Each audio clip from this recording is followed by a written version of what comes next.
Hey guys, if midlife dating has left you feeling confused, discouraged, and wondering why something that should be relatively simple by this stage of life too often feels very difficult, you're not alone. The issue is not that dating is hard in and of itself, it's because our perspective on dating lacks real structure. That lack of structure contributes to feelings of uncertainty. It wears away at our confidence and can even damage our self-esteem, leaving us feeling like we're not in control of the experience. And after a few bad dates or short relationships, we become hypervigilant and highly suspicious of people and eventually the entire dating process. Because one of the most painful parts of dating in midlife is not just the disappointments, it's that private shame that comes with it. It's that voice in our head that says, I'm too old for this. I should have better judgment by now. Why am I getting tripped up by inconsistencies, dishonest people, mixed signals, and false starts? I don't need this abuse. But here's what I want to say right from the start. Midlife dating is not hard because you're naive, inexperienced, overly emotional, or prone to failure. It's hard because by this stage of life, you are no longer dating as a blank slate. You have hardened habits, preferences, and a way you like things done. You're dating with a history and a fully formed life. And if you're trying to navigate all that without a strong dating framework, the process can feel overwhelming and not worth the effort. You need a grown-up, mature dating framework that incorporates the midlife adult realities that personally affect you. Now, I believe without such a framework, too many intelligent, capable midlife adults are being harmed by a patchwork of bad advice, fantasy, and wishful thinking. And when that happens, even smart people fall victim to misreading people, misreading situations, attaching too quickly, tolerating bad behavior, or just giving too much. Modern dating says such things are just a normal part of the process to get to a meaningful connection, when in reality, it's often the lack of sound, logical, age-appropriate dating practices. We midlifers need clear instructions. We need a map, GPS guidance, or a playbook of sorts to understand the game. So in this video, I want to sort out a few things and make simplifying midlife dating practical.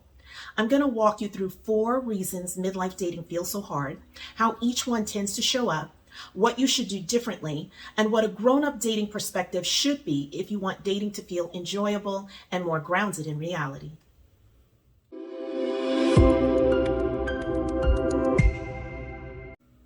Hi, I'm Cathy Bracken, and welcome back to my channel. If you're new here, welcome. I appreciate each and every one of you taking time out to drop by and hang out with me for a bit.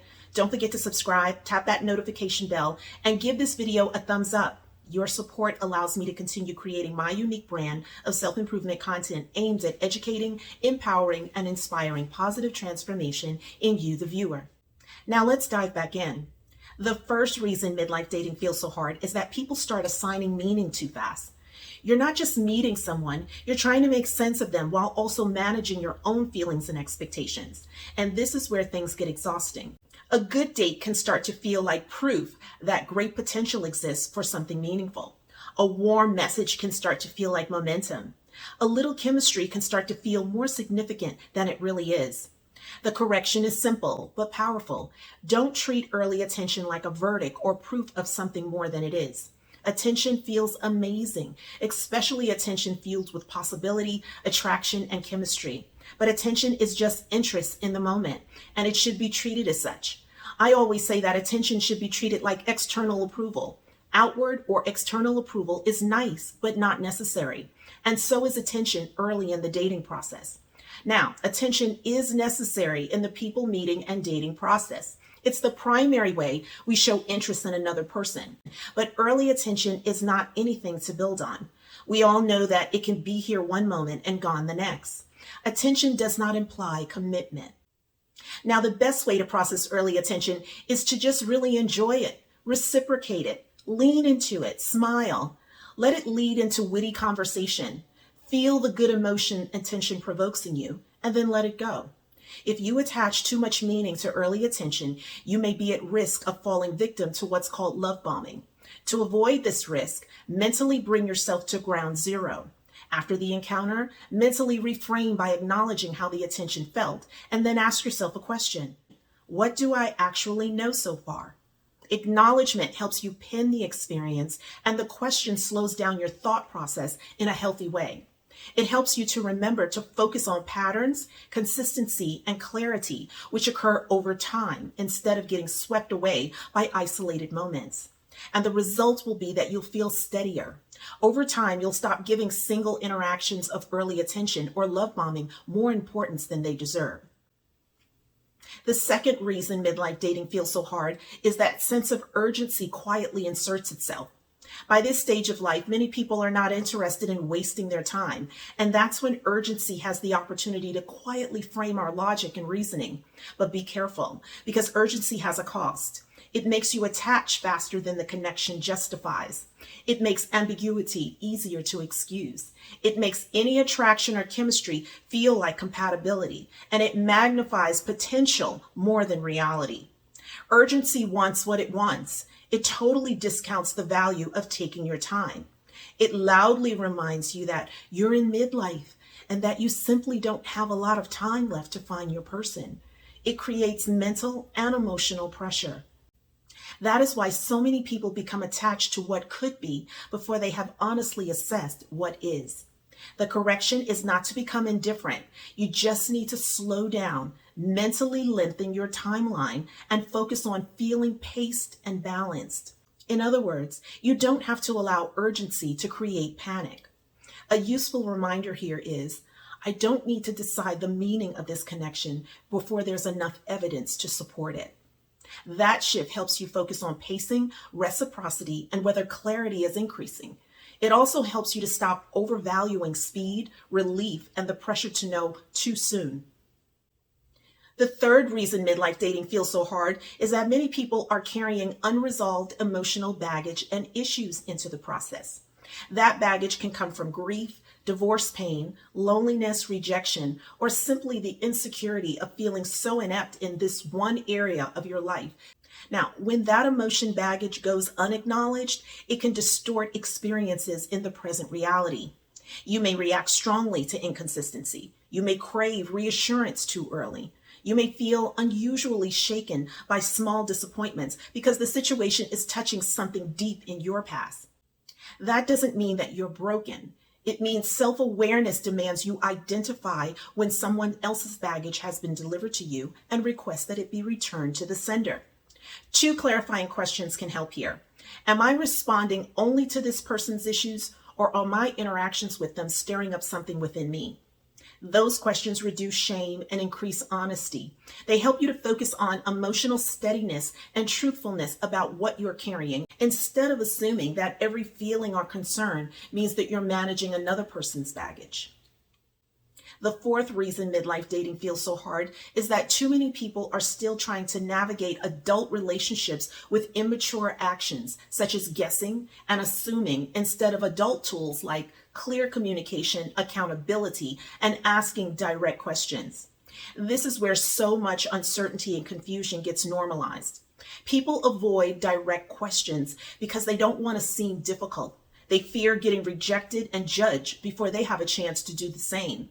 They fill in the blanks instead of asking for accurate, honest information. And they keep hoping that clarity will appear later instead of noticing that repeated confusion is already telling them something. A more mature approach is to rely less on assumptions, guessing, and filling in the blanks, and to stand 10 toes down on observation, communication, and reality. If something matters, say it. If something keeps feeling off, notice it. If a connection stays undefined for too long, stop romanticizing it. Those shifts bring dating back into a realistic space. A grown-up framework demands we start focusing on character, compatibility, reciprocity, and questioning whether the connection becomes more logical and mutual over time, and stop the fear-ridden, immature behavior of mind reading, giving importance to private stories, and making excuses for inconsistent behavior. So let's tie this all together. If midlife dating has felt hard, it may be because you're trying to navigate the process that should be mutually beneficial without enough structure and direction about how to think and feel in order to stay mentally clear and emotionally grounded.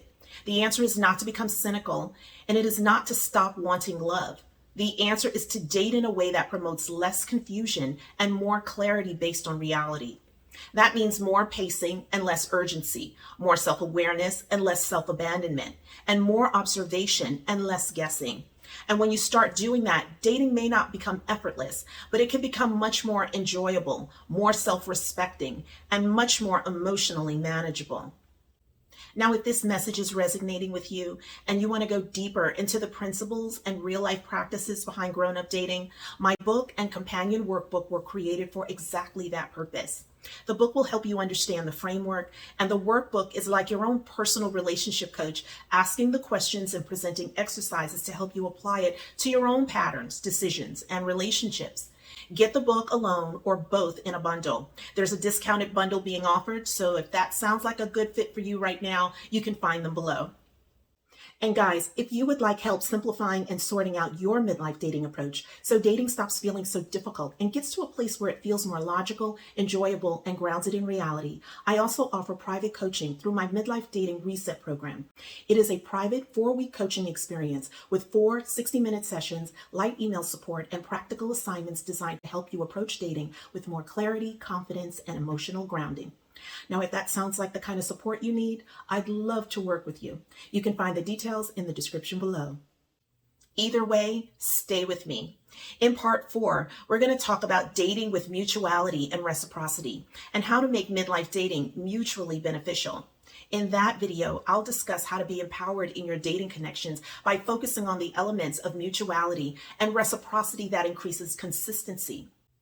We'll be discussing how to stop feeling like you're giving too much or being taken advantage of, and we'll help to identify important core incompatibilities early on.